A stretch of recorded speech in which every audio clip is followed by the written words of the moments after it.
ममता महापात्र। आज आमर पवित्र गणेश चतुर्थी पालन कर विद्यालय रे शिशु मैंने आसिले आसला आमर सकाल 8 घंटा समय आमर पूजा आरंभ होती। 9:30 पुष्पांजलि है। 10टा बेले शिशु मैंने प्रसाद सेवन कर निजर भोग धरी से घर को चलीगले।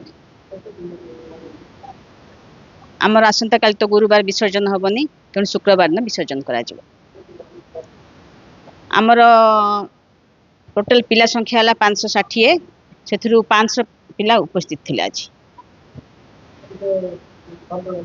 हाँ, बहुत आडंबर सहकार खुशी शिशु मैंने पूजा कर आज गणेश महाप्रभु को आउ बहुत भल धूमधाम रे पालन कले। शांतिलता नायक, सरकारी उच्च प्राथमिक विद्यालय बरीमा। आज आम विद्यालय रे गणेश पूजा होची। एडा तो आमर चिराचरित प्रथा पूजाटा आमर प्रति माने स्कूल रो प्रत्येक वर्ष हुए। एटा सकाळु आमर एठी सब पोछा पोछी हला, ठाकुर गणा हला, पूजा आरंभ हला।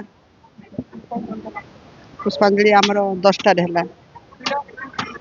पिला ने बहुत खुशी जेहेतु काली तो टिके वर्षा थिला, पिला मन फिका जाइथिला, किंतु आज पाग टिके भल हबारु पिला बहुत खुशी खुशी रे समस्त पूजा रे भाग नैतिले एवं पूजा अर्चना खुशी मन रे कले। आमर तो काली गुरुवार पड़छि, शुक्रवार दिन आमर साई प्रसाद साबत, सरकारी उच्च प्राथमिक विद्यालय। काली वर्षा होउतबार आम सब दौड़ी जाइलु। सकाଳେ गाधुआ पाधुआ होकर सकाळ सकाळ स्कूल आइलु। बहुत खुशी लगुच। आज वर्षा न होइतबारु आम सब दौड़िकी थिलु। जदि वर्षा हो गला आम आसी पारतु नै, तेणु बहुत खुशी लगुच। हाँ, बहुत खुशी लगुच। एही दिन पाठ पढ़ा उचित पाठ पढ़ा उचित एवं माने पूजा को पालन करने उचित।